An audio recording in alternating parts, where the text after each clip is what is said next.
Everyday blessing, berkat setiap hari.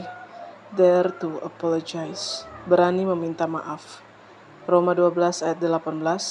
Sedapat-dapatnya kalau hal itu bergantung padamu, hiduplah dalam perdamaian dengan semua orang.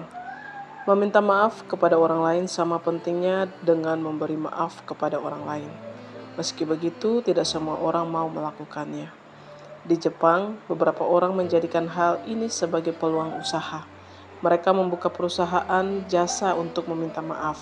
Orang yang tidak ingin meminta maaf secara langsung dapat menyewa penyedia jasa sebagai wali yang akan menyampaikan permintaan maaf. Salah satu perusahaan jasa yaitu Sazaya Aiga Pro Agency. Pada tahun 2014 lalu mematok harga 25.000 yen sekitar 3,2 juta rupiah untuk permintaan maaf tatap muka dan 10.000 yen sekitar 1,3 juta rupiah jika via telepon. Kenyataan ini menunjukkan bahwa meminta maaf secara langsung adalah hal yang masih sulit dilakukan oleh kebanyakan orang, baik karena situasi yang tidak memungkinkan atau karena masalah ego. Memiliki kebesaran hati untuk meminta maaf memang tidak mudah.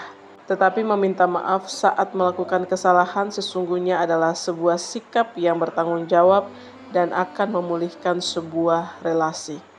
Selain itu, hubungan dengan orang lain yang belum dipulihkan bisa menjadi penghalang dalam hubungan kita dengan Tuhan.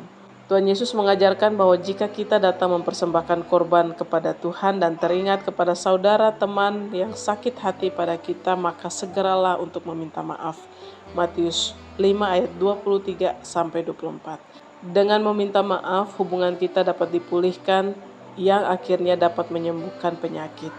Dalam Yakobus 5 ayat 16 dikatakan, sebab itu hendaklah kamu saling mengakui dosamu dan saling mendoakan, supaya kamu disembuhkan. Doa orang yang benar jika dengan sungguh-sungguh didoakan sangat besar kuasanya. Karena itu, jika Roh Kudus saat ini mengingatkan kita kepada sebuah kejadian yang tanpa disengaja telah menyakiti hati seseorang, lekaslah untuk meminta maaf. Berinisiatiflah untuk meminta maaf terlebih dahulu atau membicarakan masalah yang terjadi dengan sesama untuk memulihkan relasi kita yang rusak.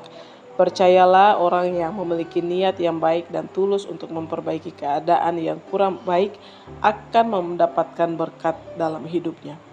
Misi kita hari ini mengingatkan diri sendiri untuk berani mengakui kesalahan dan meminta maaf jika berlaku salah.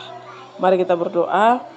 Bapa, kami memohon ampun jikalau terkadang kami merasa diri yang paling baik dan benar, sehingga tidak mampu melihat kesalahan kami, dan ketika kami telah disadarkan, seringkali kami masih belum dapat meminta maaf kepada sesama kami.